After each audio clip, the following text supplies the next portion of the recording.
Xudad City Futbol Akademiyası futbol komandası Bakının Topçular komandasını öz meydanında qəbul edib. Azərbaycanın Region Liqasının son qrup oyunlarının yekun oyunu keçirilib. Maçı Affanın hakimləri olan Həsənli Vüqar baş hakim, Bəxşiyev Aydın və Şükürzadə Zakir isə köməkçi hakimlər kimi idarə ediblər.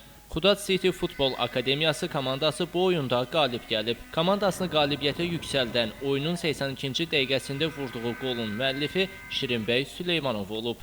Beləliklə, Xudad futbol tarixində birinci dəfə Azərbaycanın Region Liqasının 8-1 mərhələsinə yüksələrək digər qalib komanda ilə oynamaq şansı qazanıb. Bugünkü oyun barəsində onu deyə bilərəm ki, çox gərgin oyun keçdi. Qrup lideri müəyyən olunurdu bu oyundan. Şükür Allah, komandamız əziyyətli də olsa bu qələbəni qazandıq.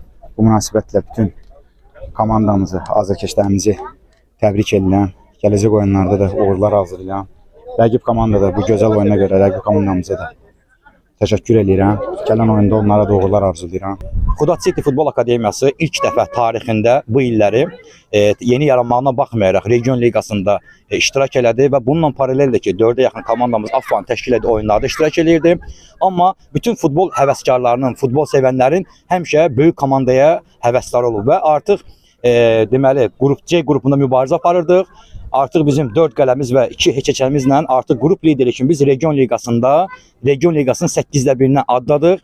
Bu münasibətlə bütün şimallıları, futbol sevərləri, Xudad City Futbol Akademiyasının bütün xudadları təbrik edirəm. İnşallah 8-1-də rəqibimizi gözləyirik və komandama da uğurlar arzulayıram. Qeyd edək ki, stadion Qusar rayonu Mucuqoba kəndində yerləşir. Aydın Adgözəlov bugün informasiya proqramı üçün.